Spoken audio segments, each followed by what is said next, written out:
Patrick Swayze from Dirty Dancing seemed to have it all. But at 57 he finally broke his silence about the dark truth behind his perfect image. His perfect marriage was built on lies.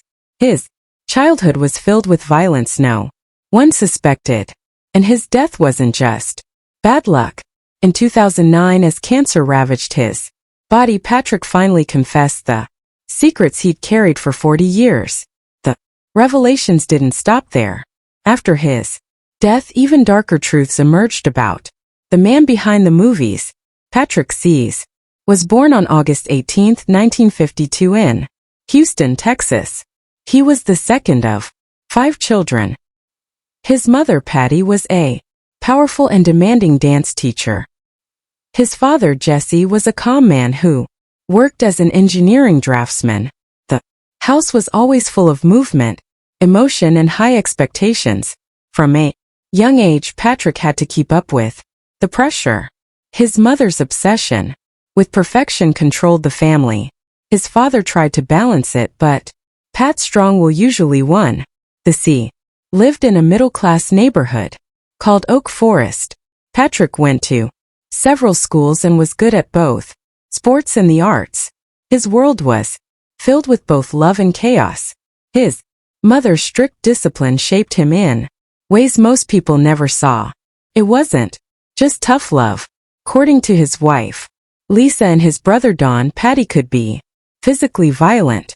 On his 18th birthday, she hit him during a fight. That time, Jesse stepped in and warned her that he'd leave if she ever did it again.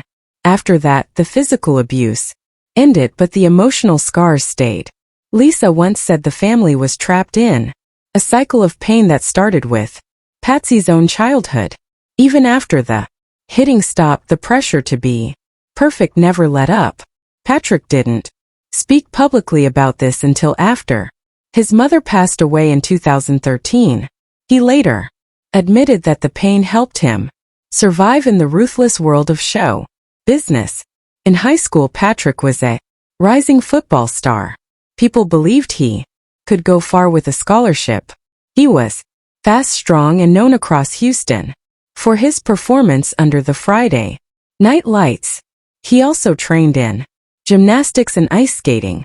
His energy seemed endless, but everything changed in one game when he collided with another player.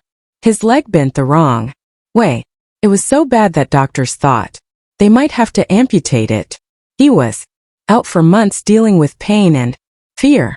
The injury crushed his sports dreams and left him broken inside. He once called it the death of the person he thought he'd become. With football gone, his only option was to return to dance. It wasn't something he loved. He felt embarrassed. In the early 70s, teenage boys in Texas didn't exactly dream of ballet, but his mother's studio became his rehab center. He spent hours each day trying to get his body strong again. Other students made fun of him. Inside, he battled shame, anger, and resentment. Still, he kept going. Dance helped him recover physically, but it also gave him a new purpose. He later trained at the Harkness and Joffrey ballet schools in New York. His knee never fully healed, and the injury returned again and again. Eventually, it forced him to stop dancing, but by then, acting had entered the picture. If it weren't for dance, he may never have found that path. At just 20 years old, Patrick moved to New York City with very little money. He enrolled in top ballet schools, hoping for a future in performance. He lived in run-down apartments and sometimes didn't know where his next meal would come from. Old football injuries caused him constant pain. He often had to get fluid drained from his knee just to dance another day. These were years of poverty, struggle, and self-doubt. But he didn't quit. He learned to live with the pain and push forward anyway. His first big job came in the form of a traveling ice show called Disney on Parade. He was cast as Prince Charming. Sounded glamorous, but the reality was far from it. He earned very little money and toured non-stop. He slept in shared motel and performed in small-town arenas. Costumes sparkled, but life on the road was tough. Still, it was a chance to perform. One of his co-stars, surprisingly, was a young Michelle Pfeiffer. The job didn't make him famous, but it gave him confidence and discipline. He eventually landed the role of Danny Zuko in the Broadway musical Grease. It was a major milestone, but also a disappointment. He was just a replacement and didn't last long. Others like John Travolta went on to great fame. For Patrick, it was a harsh reminder that getting the role didn't mean keeping it. Still, the rejection didn't stop him. If anything, it made him more determined to prove he had what it took to be a star.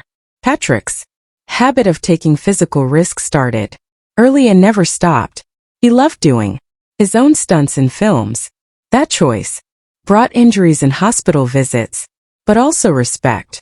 On the set of Roadhouse, he insisted on doing all the fight scenes himself, even though it badly damaged his knee.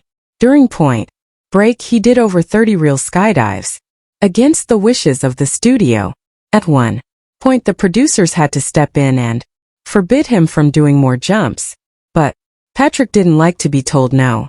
The danger made him feel alive, even if it pushed his body to the limit.